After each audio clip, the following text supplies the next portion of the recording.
Hello बच्चों, आज मैं आपको पढ़ाने वाली हूँ एसएसटी ऑफ क्लास 8 जिसका हमारा पहला चैप्टर है हिस्ट्री ऑफ मॉडर्न इंडिया। इसमें हम पढ़ेंगे डिवीजन ऑफ इंडियन हिस्ट्री मतलब इंडियन हिस्ट्री का विभाजन, फीचर्स ऑफ मॉडर्न हिस्ट्री मतलब आधुनिक काल के फीचर्स क्या थे, मॉडर्न पीरियड ऑफ इंडिया मतलब भारत का आधुनिक काल, sources of modern Indian history और उसके क्या स्रोत थे।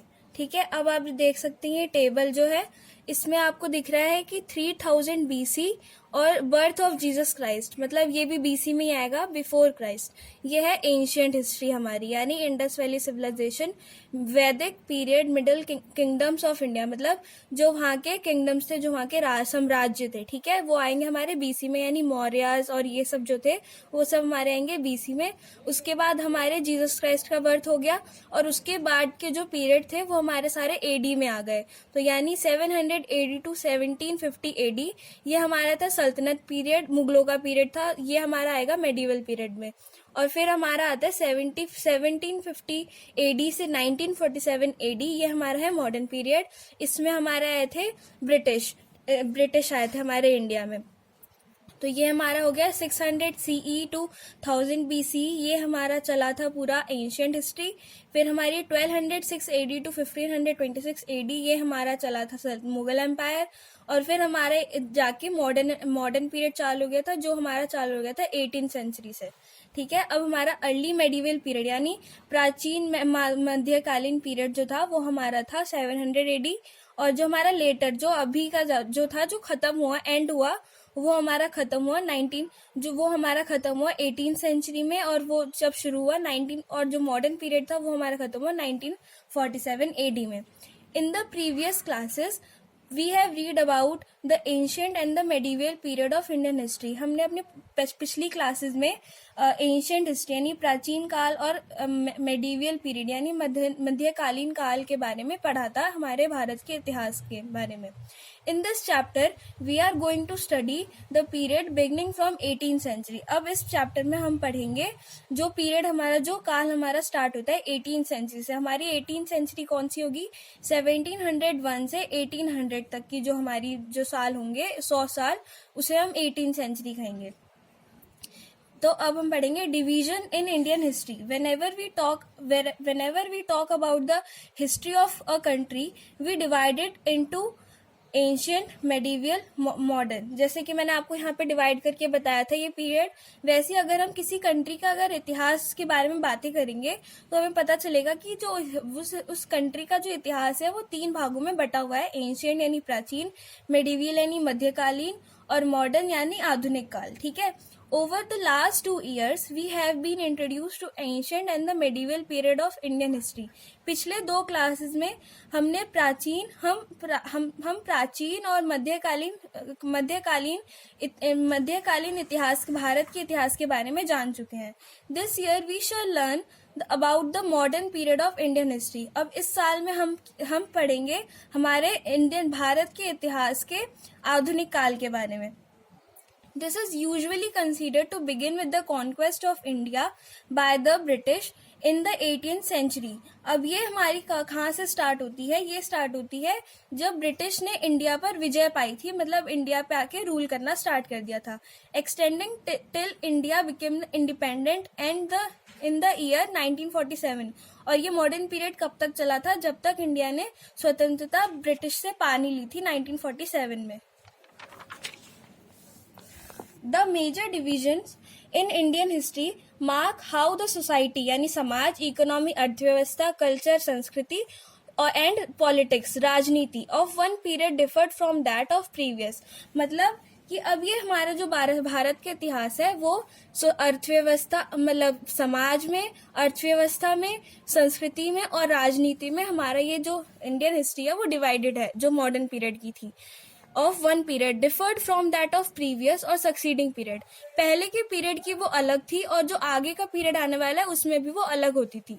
ठीक है, सम हिस्टोरियन से दैट, कुछ इतिहासकार ये कहते थे, change from the ancient and to the medieval period. अब जो हमारा प्राचीन सभ्यता है उससे हम अगर मध्यकालीन सभ्यता में आए, occurred with the arrival of Turks in India. वो कब से शुरुआत हुई थी?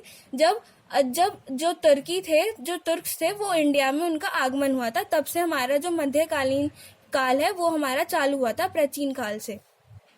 The process of setting up an empire brought about profound changes in the way of life of the people. अब जो हमारे साम्राज्य जो स्थापित हुए थे, जो उसका प्रोसेस था, वो हमेशा कुछ ना कुछ चेंज एक उनके लोगों की लाइफ में लेके आता था। जो वहाँ के साम्राज्य स्थापित होते थे, जैसे कुछ चेंजेस होते थे कॉइन्स में और उनके लिविंग में, वो सब। सिमिलरली उसी की तरह the change from the medieval to modern period, उसी तरीके से जो मध्यकालीन से जो आधुनिक काल में जो चेंज आए थे, वो आए थे with the arrival of British. जब ब्रिटिश जो यूरोपियंस कंट्री चलाते थे, उन्हें ब्रिटिश कहते थे। जो ब्रिटिश के आगमन से इंडिया के शोर्स पे, मतलब इंडिया पे जब वो आए थे, उससे वो मॉडर्न पीरियड चालू हो गया था, आधुनिक मतलब मध्यकालीन काल से। अब है हमारा topic features of the modern period. The modern period is marked by some specific feature of its development. अब जो हमारा आधुनिक काल है, वो कई फीचर से और उनके डेवलपमेंट से मार्क किया जाता है, जैसे कि इंडस्ट्रियलाइजेशन यानी औद्योगिकरण। औद्योगिकरण का मतलब कि जब बहुत सारी इंडस्ट्रीज किसी एक कॉन्टिनेंट में या फिर किसी एक कंट्री में स्टेब्लिश होना चालू हो जाए। टेक्नोलॉजिकल मतलब उन इंडस्ट्रीज को चलाने के लिए कुछ तकनीक्स का भी उन्होंने इस्तेमाल किया था, उन्हें हम टेक्नोलॉजिकली मतलब कहते थे कि वहाँ पे टेक्नोलॉजी बहुत एडवांसमेंट हो चुकी थी। डिस्कवरीज मतलब वो चीज़ों को खोज करना स्टार्ट कर चुके थे। एक्सप्लोरेशन मतलब किसी चीज़ की जांच, या फिर एक्ट ऑफ ट्रैवलिंग मतलब जगह जगह पे जाके और चीज़ों की खोज करना। Commercial enterprise based on manufacture and trade मतलब उन्होंने कॉमर्शियली भी मतलब उन्होंने अपने देश का पैसा बढ़ाना भी चालू कर दिया था ट्रेडिंग से और मैन्युफैक्चरिंग से, मतलब चीज़ों को बनाने से और इनको बेचने से, मतलब बेचना यानी ट्रेडिंग करना अपनी कंट्री से दूसरी कंट्री में। Formation of nation states. Formation of nation states का मतलब नेशनलिज्म यानी राष्ट्रवाद, मतलब कि अपने देश के लिए समर्पण हो जाना अगर उस पर कोई संकट आए तो, etcetera. These changes were the result of certain powerful forces that came in time to be recognized as the characteristic features of the modern period. अब ये जो changes आई थी, इंडस्ट्रियलाइजेशन एक्सेट्रा एक्सेट्रा, ये सारी चीजें कुछ पावरफुल फोर्सेस को भी जगा चुकी थी, जो थे अर्बनाइजेशन मतलब शहरीकरण, मतलब कि जो हमारी कंट्री थी वो मतलब उसमें शहरों का वो हो गया था, निर्माण होने लगा था, मतलब लोग टेक्नोलॉजी को अपनाने लगे थे। नेशनलिज्म मतलब राष्ट्रवाद, मतलब formation of nation states. Democracy मतलब कि इलेक्शंस वगैरह होने लगे थे। सोशलिज्म मतलब लोग कास्ट, क्रीड और जेंडर के बेस पे अपने समाज बनाने लगे थे, उसे हम सोशलिज्म कहेंगे। साइंटिफिक मतलब वो चीज़ों को खोजने लगे थे और उसकी डिस्कवरीज करने लगे थे। एंड टेक्नोलॉजिकल प्रोग्रेस मतलब उनके टेक्नोलॉजी में भी प्रोग्रेस होने लगा था। और ह्यूमैनिज्म मतलब लोगों में एक ह्यूमैनिटी भी आने लगी थी, लोगों में दया भावना और मतलब लोगों के प्रति प्यार, प्रेम, विश्वास, ये सब भी आने लगा था, etcetera. These changes trends were first visible in Europe. और ये सब चीज़ें हमारे जो चेंजेस थे, ये सारे हमें कब दिखी?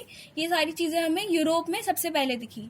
In course of time they also registered a significant impact on India. और थोड़े टाइम बाद ये सारी चीज़ें, इन सब चीज़ों का प्रभाव इंडिया पे भी पड़ा था। In Europe, the modern age started much earlier than in the East. अब यूरोप जो है, यूरोप में मॉडर्न एज यानी आधुनिक काल ईस्ट में मतलब उत्तर से पहले चालू हो गया था। Owing to great reformation, अगर हम महान सुधार, रिफॉर्मेशन मतलब सुधार, मतलब मेडिवल पीरियड तो यूरोप में भी आया होगा, तो उससे हम मॉडर्न एज में आए तो यूरोप में बहुत ही जल्दी, बहुत ही तेज रफ्तार में सुधार होने लगा था। रिवाइवल मतलब सुधार। एंड डेवलपमेंट मतलब रिवाइवल मतलब परिवर्तन, किसी भी चीज का चेंज होना। एंड डेवलपमेंट मतलब which started in the beginning of 14th century. और वो कब से स्टार्ट हो गया था? जब हमारी 14th सेंचुरी चालू हुई थी। The modern period in Europe is considered to have started in the early 14th century. अब जो यूरोप में जो आधुनिक काल था वो हमारा स्टार्ट हो गया था अर्ली 14th सेंचुरी, मतलब 14th सेंचुरी के स्टार्टेड में। It was a period of revival और रीबर्थ। वो पीरियड क्या था? एक सुधार का, महान सुधार का, और रीबर्थ का। रीबर्थ का मतलब किसी चीज का पैदा होना नहीं, किसी भी पीरियड का दोबारा चालू होना, rebirth. This period is known as beginning of the age of renaissance. और इस चीज को revive, the process of revival और rebirth is called the age of renaissance, और हम उसे रेनेसा कहेंगे। तो यानी यूरोप में रेनेसा आ गई थी। It was the time of culture and scientific awakening in Europe. ये जो टाइम था, ये संस्कृति का और साइंटिफिक चीजों का एक मतलब वहाँ पे जागने लगी थी, जो दोबारा से होने लगी थी। This movement started in Italy, और ये मूवमेंट स्टार्ट हुई थी इटली में, विच सून स्प्रेड टू एंटायर यूरोप, और सबसे पहले यानी स्टार्ट हुई थी इटली में, और उसके बाद ये पूरे एंटायर यूरोप में फैल चुकी थी। The renaissance age witness discovery and exploration of new places. अब जो रेनेसा थी इसमें डिस्कवरी यानी खोज होने लगी थी, और एक्सप्लोरेशन मतलब दूसरी कंट्रीज में जाके, an act of travelling into new countries new places, मतलब वहां जाके वो वहां की चीजों की खोज करके लाते थे। The discovery of sea routes to America, Asia, Africa increase the trade relation, और एक्सप्लोरेशन करी वहां के लोगों ने, तो इससे हमारे जो सी रूट्स थे वो हमारे डेवलप हो गए थे, डिस्कवरी हो गई थी, उनकी खोज हो गई थी, जो थे हमारे अमेरिका, एशिया और अफ्रीका तक के उन्होंने मतलब खोज कर दी थी उन्होंने सी रूट्स के, जिससे वो अपने ट्रेड रिलेशंस बढ़ा सके, मतलब अपने अपने जो कारोबार है वो वहां तक भी फैला सके। Among the nation leading to the formation of world economic system. अब उन्होंने अपने नेशन में तो करा ही, लेकिन उन्होंने वर्ल्ड इकोनॉमिक सिस्टम में भी अपना एक रूप स्थापित कर दिया था। Capital came to play a major role in economic ventures. अब जो कैपिटल है मतलब पैसा, हमारा इकोनॉमिक उसमें ज़्यादा वो मायने रखता है अगर हमें इकोनॉमी को चलाना है अपनी कंट्री के या किसी वर्ल्ड के। This tendency gave birth to industrial revolution. अब इंडस्ट्रियल रिवॉल्यूशन क्या है? The industrial revolution was an economic revolution. एक इंडस्ट्रियल रिवॉल्यूशन वो आर्थिक रिवॉल्यूशन है that started in Britain during 18th century. अब ये ब्रिटेन में चालू हुआ था सबसे पहले 18th सेंचुरी में। इसका मतलब है कि जब पूरे ब्रिटेन में लोग ज्यादा इंडस्ट्रीज को स्थापित करने लगे थे, जिससे उनकी अर्थव्यवस्था में सुधार आई थी।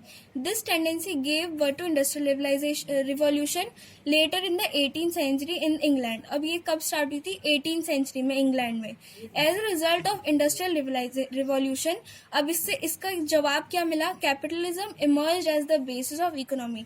अब कैपिटलिज्म क्या है? कैपिटलिज्म है जब लोग अपना प्राइवेट प्रॉपर्टी एक स्थापित कर लेते हैं, अपनी एक प्राइवेट प्रॉपर्टी बना लेते हैं, जिससे वो अमीर हो जाते हैं, और जिससे वो अमीर हो जाते हैं, उनकी इकोनॉमी स्टेबल हो जाती है, तो वर्ल्ड की भी इकोनॉमी स्टेबल हो जाती है। It was based on profit making and competition in market. अब लोगों में कैपिटलिज्म की भावना आ गई थी, तो मार्केट में प्रॉफिट भी आने लगा था, और मार्केट में कॉम्पिटिशन भी आने लगे थे कि किसकी इंडस्ट्री ज़्यादा बिक्री कर रही है और क्या कर रही है। The increase participation in the market economy soon involve rivalries and conflict. अब जो इंक्रीज पार्टिसिपेशन थी मार्केट इकोनॉमी में, सबको अपनी कैपिटलिज्म बढ़ानी थी, तो उन्होंने पार्टिसिपेट करना चालू कर दिया इंडियन मार्केट इकोनॉमी में। तो इससे क्या हुआ? राइवलरीज एंड कन्फ्लिक्ट, मतलब कि वहां पे मतलब विरोध होने लगा था उस चीज का। these were not limited to Europe but also spread to other parts of the world. अब ये यूरोप तक ही लिमिटेड नहीं था, सिर्फ यूरोप तक ही सीमित नहीं था, वो वर्ल्ड के कुछ और हिस्सों में भी जाके मतलब उन्होंने स्थापित करने की सोची थी। Often converting countries into colonies, और उन्होंने और कंट्रीज को कॉलोनीज बना दिया। अब कॉलोनीज का मतलब ये होता है कि जब आपकी सभ्यता यानी यूरोप की सभ्यता अगर आपकी किसी और कंट्री में जाए, तो वो वहां पे अपनी कॉलोनी स्थापित कर लेता है, जिससे लोगों को यूरोप की सारी चीजों को फॉलो करना पड़ेगा, अपनी चीजों को वो फॉलो नहीं कर पाएंगे। इसका मतलब है colonies. India also became a battle ground for capitalist European countries. अब जो यूरोपियन कंट्रीज थी उन्हें कैपिटलिस्ट कहा जाता था, क्योंकि वो अमीर हो चुकी थी, उनके पास कैपिटल भारी मात्रा में आ चुका था। तो इंडिया जो है वो भी एक बैटल ग्राउंड बना था, क्योंकि आपको पता है क्योंकि इंडिया को 18th सेंचुरी में सोने की चिड़िया कहते थे, तो अब यूरोपियन कंट्रीज चाहते थे कि इंडिया में भी वो अपने जो ट्रेड है वो फैलाएं। तो अब यूरोपियन कंट्रीज कौन कौन सी थी जिन्होंने इंडिया में अपने ट्रेड रिलेशन स्थापित करना चाहे? वो थे France, Spain, Holland, England etcetera. अब ये सारे जो थे ये सब लड़ रहे थे वहां पे अपने ट्रेड रिलेशन स्थापित करने के लिए etcetera. Soon England won the race, और इन सब में से फ्रांस, स्पेन, हॉलैंड और इंग्लैंड में से इंग्लैंड ने रेस जीत ली and converted India into its colony, और उसने इंडिया को एक अपनी कॉलोनी बना ली, मतलब उसने इंडिया में अपनी सभ्यता स्थापित कर दी। This is the reason the Indian historian call this period as the British period और द कॉलोनियल पीरियड। इस वजह से भारत के इतिहासकार जो ब्रिटिश पीरियड है उसको कॉलोनियल पीरियड भी कहते हैं।